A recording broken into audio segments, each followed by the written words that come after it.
सभी भाई बहनों को जय मसीह की। मैं पूजा मसीह की मसीह मंथन बैठक वर्ल्ड ग्रुप से धन्यवाद करते हैं परमेश्वर का और धन्यवाद करते हैं पास्टर डैनियल जी का, जो हम सब के बीच खरी शिक्षा के साथ आए और हम सबको जो सच्चाई है बाइबल में, जो आजकल लोग सच्ची खरी शिक्षा नहीं दे रहे हैं, उनमें से 10% लोग पिता परमेश्वर का सच्ची खरी शिक्षा दे रहे हैं। उनके लिए हम धन्यवाद करते हैं और परमेश्वर का धन्यवाद करते हैं। एक बार फिर से परमेश्वर ने समय दिया कि हम फिर से एक बार आएँ आप सबके बीच में। परमेश्वर का दया अनुग्रह है कि हमारे साथ कि पिता परमेश्वर की उपस्थिति में हम सब बैठ नहीं पाते। एक बार फिर से हम सब परमेश्वर को धन्यवाद देंगे और फिर हम वचन में जाएंगे। धन्यवाद यीशु राजा, धन्यवाद सर्वशक्तिमान सृष्टिकर्ता परमेश्वर। एक बार फिर से परमेश्वर हम धन्यवाद करते पिता परमेश्वर। मेरी यही प्रार्थना है पिता परमेश्वर, जितने भी अन्य जाति हैं परमेश्वर जो विश्वास लाए उनके लिए पिता परमेश्वर धन्यवाद करते हैं आपका कि विश्वास में वो बने रहें, ऐसी बुद्धि ज्ञान समझ दे। और जो विश्वास अभी नहीं लाए परमेश्वर, आप पर विश्वास आपको प्रभु नहीं पिता परमेश्वर समझना चाहते या नहीं समझे हैं पिता परमेश्वर, नहीं जानना है प्रभु, उनकी भी बुद्धि आंखें खोल दे पिता परमेश्वर, ताकि वो प्रभु आपको समझने और जानने पाए कि सच्चा परमेश्वर मेरा जीवित पिता एक ही है, वो यीशु मसीह है। हे पिता परमेश्वर, जब हम वचन प्रभु पढ़ते हैं पिता परमेश्वर, उनको प्रभु उनकी आंखें बुद्धि ज्ञान पिता परमेश्वर दें, वो प्रभु जो वचन हम बोले प्रभु वो समझने पाए पिता परमेश्वर। और पिता परमेश्वर प्रभु आपकी सच्चाई और खरी शिक्षा के साथ प्रभु आप पिता आत्मिक उनका विश्वास बढ़ने पाए परमेश्वर। और पिता अंतिम समय तक पिता परमेश्वर वो धीरज धरे बाट जोते रहें पिता परमेश्वर। मेरी यही विनती प्रार्थना है पिता परमेश्वर। सारा आदर गौरव महिमा सिर्फ और सिर्फ जीवित पिता आपको देते हैं। प्रार्थना को यीशु मसीह के नाम से मांगते हैं, आमीन। आइए आज हम वचन में जाएंगे। मेरा ये टॉपिक है कि विश्वास में कैसे बने रहें। एक व्यक्ति जब विश्वास लाता है यीशु मसीह पर, उसका उद्धार हो जाता है, उसे पापों से क्षमा मिल जाती है और वो स्वर्ग जाने के लिए तैयारी करने लगता है। तो वो हम परमेश्वर में कैसे मेल मिलाप हमारा बने रहे, किस वचनों को पकड़ के हमें परमेश्वर में बने रहना है। इसलिए हम कुछ वचन बोलेंगे इसमें। यीशु के वचन है जो लूका 9:23, लूका 9:23, इसमें हम पढ़ेंगे। परमेश्वर का वचन कहता है कि उसने सबसे कहा, यदि कोई मेरे पीछे आना चाहे तो अपने आप से इनकार करे और प्रतिदिन अपना क्रूस उठाए हुए मेरे पीछे हो ले। परमेश्वर यहाँ वचन में कहता है कि उसने सबसे कहा है। कोई ये नहीं कह सकता है कि हिंदू से नहीं कहा, मुस्लिम से नहीं कहा, खाली क्रिश्चियन से कहा। इसमें लिखा हुआ है उसने सबसे कहा। परमेश्वर ने, यीशु ने कहा सबसे, यदि कोई मेरे पीछे आना चाहे तो अपने आप से इनकार करे। परमेश्वर कहता है जो मेरे पीछे है वो अपने आप का इनकार करे। हम हर बात में कहते हैं मैंने ये किया, मैंने वो किया। नहीं, यहाँ पे जब परमेश्वर के हम विश्वासी हो जाते हैं तो हम मैं ना लगा के हम ये कहें मेरे परमेश्वर ने मेरे लिए ये किया, मेरे को ये दिया है। हर परमेश्वर ने उपकार किया, हर बातों के लिए उसको धन्यवाद दें और अपने आप का इनकार ना करके परमेश्वर के पीछे चलें। और कह रहा है 24 में कहता है, क्योंकि जो कोई अपना प्राण बचाना चाहेगा वह उसे खोएगा, परंतु जो कोई मेरे लिए अपना प्राण खोएगा वही उसे बचाएगा। आज विश्वासी जो हो जाते हैं, सच्चाई से जो चलते हैं यीशु मसीह के पीछे, वो अपने प्राण को खो देते हैं। क्योंकि परमेश्वर के लोगों को कितना लोग घात करने के लिए तैयार है। कोई धर्म के नाम पे, कोई किसी बात पे उसको घात करने को लेते हैं। जितने बाइबल भी रचे हैं, लिखे हैं, उनको भी घात किया गया है। तब जाके आज सुसमाचार हमारे लोग अन्य जाति तक पहुंचा हुआ है, और वो भी हर भाषा में। इसलिए परमेश्वर का धन्यवाद कि परमेश्वर ऐसे ऐसे लोगों को खड़ा करता है। क्योंकि जो कोई अपना प्राण बचाना चाहेगा वह उसे खोएगा, परंतु जो कोई मेरे लिए अपना प्राण खोएगा वही उसे बचाएगा। परमेश्वर कहता है जो समर्पित कर देगा अपने आप को, परमेश्वर कहता है वही बच पाएगा अनंत जीवन के लिए।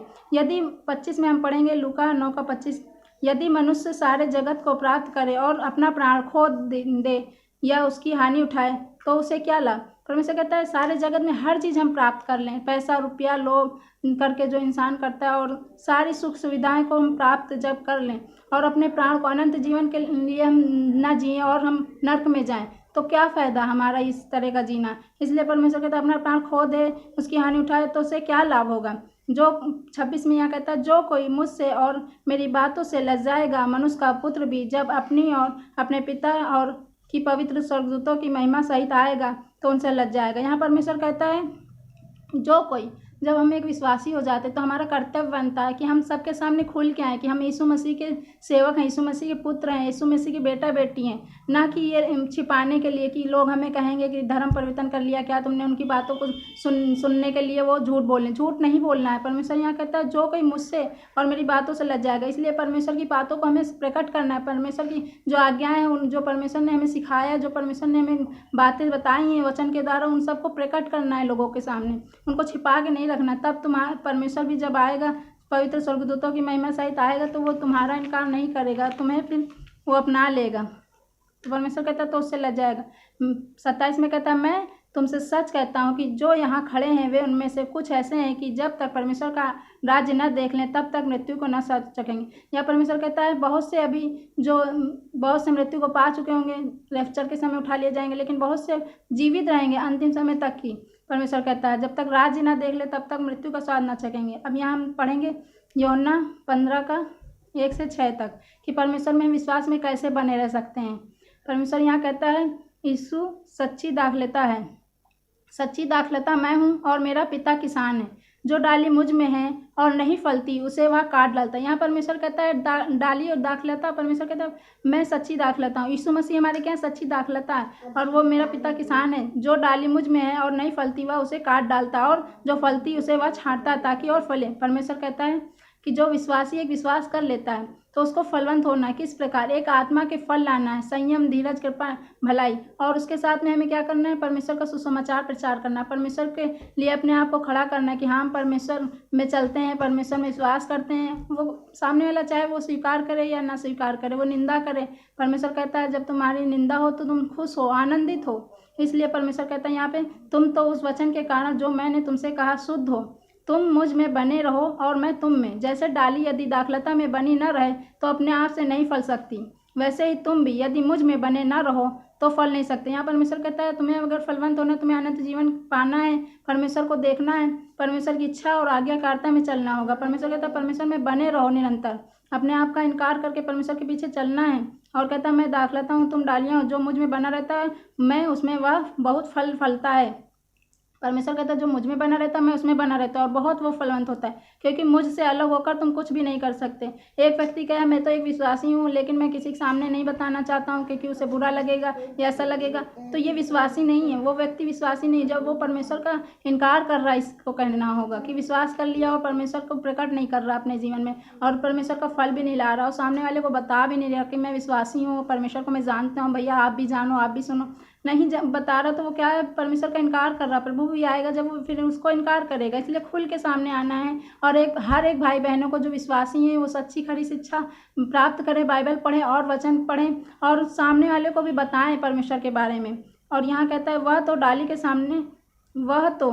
के समान फेंक दिया जाएगा और सूख जाता है और लोग उन्हें बटोरकर आग में झोंक देता है। परमेश्वर कहता है जो मुझ में नहीं बना रहता है वो फलवंत नहीं होता है और वो उसको क्या करेगा? परमेश्वर काट डालेगा और आग में झोंक देगा, वो जलाए के काम आएगी। ऐसे वो विश्वासी हैं जो अपने आप का परमेश्वर का इनकार करके बस विश्वासी बने हुए हैं और सच्ची खरी शिक्षा में नहीं है चलते हैं और वे जल जाती हैं। परमेश्वर कहता है और वो जलाई जाती हैं। यदि तुम मुझ में बने रहो और मेरा वचन तुम में बना रहे तो जो चाहो मांगो और वह तुम्हारे लिए हो जाएगा। परमेश्वर कह रहा यदि तुम मुझ में बने रहो और मैं तुम में बना रहूँगा तो जो चाहो और वह तुम्हारे लिए हो जाएगा। परमेश्वर यहाँ कितनी बड़ी बात कहता है कि हमें हर एक आज्ञा कर परमेश्वर में चलना, हर एक वचन के ध्यान से पढ़ के उस वचन के पढ़ने वाले नहीं, उस पर चलने वाले बनने पाएँ और उस वचन के चलने, उस वचन को अपने जीवन में उतारें। हर एक भली बातें हम उत्पन्न परमेश्वर के जो है हर एक भली बातों को लेते जाएं अपने जीवन में। और परमेश्वर कहता है तब तुम कुछ भी मांगोगे। जब हम फिर किसी बीमार को चंगा करने के लिए मांगेंगे परमेश्वर उसे चंगा कर देगा, हर वो बात पूरी करेगा जो परमेश्वर की ओर से है। ठीक है, अब यहाँ पर हम देखेंगे इफिसियों 6:10। इसलिए प्रभु में और उसकी शक्ति के प्रभाव से बलवंत बनो। परमेश्वर कहता है इसलिए प्रभु में और उसकी शक्ति के प्रभाव में बलवंत बनो। परमेश्वर के सारे हथियार बांध लो। परमेश्वर के सारे हथियार क्या है? एक विश्वासी को विश्वास में बने रहने के लिए परमेश्वर के सारे हथियार क्या हैं? कि तुम शैतान की युक्तियों के सामने खड़े रह सको, क्योंकि हमारा यह मलयुद्ध लहू और मांस से नहीं। आज हम दुश्मन किसको मानते हैं? जो मनुष्य है। मनुष्य के अंदर जो शैतान कार्य करता है वो है दुश्मन हमारा, वो सामने वाला मनुष्य नहीं है। इसलिए हम सामने वाले मनुष्य को कभी दुश्मन ना समझें। वो परमेश्वर उनको दुश्मन नहीं बनाया। परमेश्वर ने कहा तुम्हारा मलयुद्ध किससे है? क्योंकि हमारा यह मलयुद्ध लहू और मांस से नहीं परंतु प्रधानों से और अधिकारियों से और इस संसार के अंधकार के हाकिमों से। हाकिमों, अंधकार, प्रधान, अधिकारी, ये कौन है? ये सब शैतान है जो बड़े बड़े हैं आकाश में, जो अभी परमेश्वर ने उनको छोड़ दिया था। संसार के अंधकार के हाकिमों से और उस दुष्टता की आत्मिक सेनाओं से है जो आकाश में है। इसलिए परमेश्वर के सारे हथियार बांध लो कि तुम बुरे दिन में सामना कर सको। किससे? शैतान से सामना करना है हम लोग को, इसलिए हमें वचन पढ़ना है, इसलिए वचन में चलना है। और सब कुछ पूरा करके स्थिर रह सको, इसलिए सत्य में अपनी कमर कस कर और धार्मिकता की झिलम पहनकर और पाँव में मेल के सुसमाचार की तैयारी के जूते पहनकर। ये जूते क्या है? ये झिलम क्या है? ये टोप क्या है? परमेश्वर का वचन है। जब हम वचन में निरंतर बने रहेंगे, वचन को निरंतर पढ़ेंगे और वचन को अपने जीवन में लेते जाएंगे, तब शैतान हमें देखकर भागेगा। ना कि हम सिर्फ एक विश्वासी बन जाए और हम क्या शैतान हमसे डरेगा। ऐसा नहीं डरेगा। जब तक हम वचन नहीं बोलेंगे, जब तक हम वचन को नहीं पढ़ेंगे, जब तक हम वचन में मनन नहीं करेंगे, तब तक शैतान नहीं भागेगा। क्योंकि शैतान भी स्वर्गदूतों की रूप ले सकता है, वचन कहता है। इसलिए शैतान इस तरह नहीं डरता, शैतान वचनों से डरता है। परमेश्वर ने हमें वचन सामर्थ्य दिया है। वचन एक बलवंत है, हमारे लिए बल है। के सुसमाचार की तैयारी के जूते पहनकर और इन सब के साथ विश्वास की ढाल लेकर स्थिर रहो, जिससे तुम उस दुष्ट के सब जलते हुए तीरों को बुझा सको, और उद्धार का टोप और आत्मा की तलवार जो परमेश्वर का वचन है। देखिए यहाँ कह रहा है जो वचन है, तलवार जो परमेश्वर, तलवार नहीं ले रही, नहीं रियल की, इसमें यहाँ तलवार वचन ही है। शैतान वचन की ही तलवार से डरता है। आत्मा की तलवार जो परमेश्वर का वचन है ले लो। हर समय और हर प्रकार से आत्मा की प्रार्थना और विनती करते रहो, और इसीलिए जागते रहो कि सब किसमें? आत्मा में जागते रहो। निरंतर परमेश्वर का हृदय से धन्यवाद देते रहो। कहीं भी जाओ, कहीं भी आओ, किधर भी रहो, हमेशा परमेश्वर का मन ही मन धन्यवाद चलता रहे। इसीलिए जागते रहो कि सब पवित्र लोगों के लिए लगातार विनती किया करो, और मेरे लिए भी, कि मुझे बोलने के समय ऐसा प्रबल वचन दिया जाए कि मैं साहस के साथ सुसमाचार का भेद बता सकूं। यहाँ लेखक कह रहा है कि पौलुस की मैं भी बता सकूं, ऐसा परमेश्वर कहता है कि हम जब सब प्रचार करते हैं तो परमेश्वर हम सबकी सहायता करता है। और मेरी भी यही प्रार्थना, यही रिक्वेस्ट है आप लोग से कि आप लोग भी सच्ची खरी शिक्षा को प्राप्त करें और लोगों को बताएं। 20 में कहता है, जिसके लिए मैं जंजीर से जकड़ा हुआ हूँ, राजदूत हूँ, और यह भी कि मैं उसके विषय में जैसा मुझे चाहिए साहस से बोलूँ। परमेश्वर हमें बोलने की सामर्थ्य देता है, और हम लोग साहस से बोल पाते हैं कि हाँ, यही एक सच्चा परमेश्वर है। यहाँ पे हमने 3 वचन पढ़े हैं। पहला हमने पढ़ा था लूका 9 का 23 से हमने पढ़े थे 27 तक। फिर दूसरा हमने पढ़ा यूहन्ना 15 से 1 से 6 तक। फिर हमने तीसरा पढ़ा इफिसियों 6 का 10। मेरा यहाँ वचन समाप्त होता है, और परमेश्वर का हम धन्यवाद देते कि एक बार फिर से हमें ये समय दिया। परमेश्वर ने हम सबको अच्छा भला रखा है कि हम सब परमेश्वर के एकत्रित होते हैं और परमेश्वर में प्रार्थना, आराधना, वचन पढ़ते हैं और सुनते हैं, समझते हैं, ताकि परमेश्वर में और हम बढ़ सके, आत्मिक उन्नति होने पाए, ताकि शैतान हमारे सामने से भाग निकले पाए। परमेश्वर कहता है तुम परमेश्वर के अधीन हो जाओ, ताकि तुम्हारे सामने से शैतान भाग जाए। हे परमेश्वर, ये कितना भला है, आज हमें इतना अधिकार दिया है। इसलिए इस परमेश्वर को जानिए, सच्चे परमेश्वर को मानिए।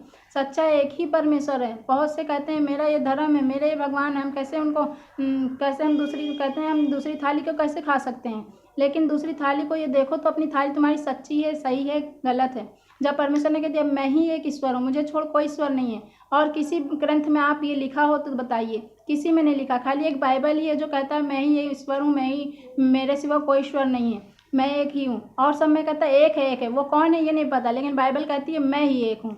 ऐसा वचन पढ़िए और जानिए बाइबल को, धर्म के अनुसार नहीं, बाइबल को ग्रंथ जानकारी के लिए परमेश्वर की खोज में पढ़िए, और आपको सच्चा परमेश्वर मिलेगा। जीवित हैं आप धन्यवाद करिए परमेश्वर का कि आप जीवित हैं, अभी वक्त है, अभी दया है, अभी अनुग्रह है परमेश्वर की। आप वचन को पढ़ के सच्चे परमेश्वर को जान सकते हैं, मान सकते हैं, और अनंत जीवन के लिए परमेश्वर सहायता करेगा। और हर एक वचन के अनुसार जब हम चलेंगे तो परमेश्वर निश्चित हमें स्वर्ग भी ले जाएगा। इसलिए परमेश्वर को हमें खोजना है। और आज जो नहीं खोज रहे हैं, जो नहीं चाहते हैं, जिनको बताते हैं नहीं सुनते हैं, वो नर्क ही आग में जाएंगे। यीशु मसीह एक है जो नर्क से हमें निकाल सकता, बचाने के लिए अपने आप को कुर्बान किया। इसलिए मेरे भाइयों, मेरे बहनों, मेरी ये प्रार्थना विनती है आप लोग से कि आप लोग परमेश्वर को जानिए। आज ये समय है, फिर समय हमेशा बराबर नहीं रहता है, समय बदलता रहता है। इसलिए चलिए, मेरा यहाँ सुसमाचार समाप्त होता है, और परमेश्वर आप सभी को आशीष करे, बुद्धि दे, ताकि आप सच्चे परमेश्वर को जानने पाएँ और मानने पाएँ।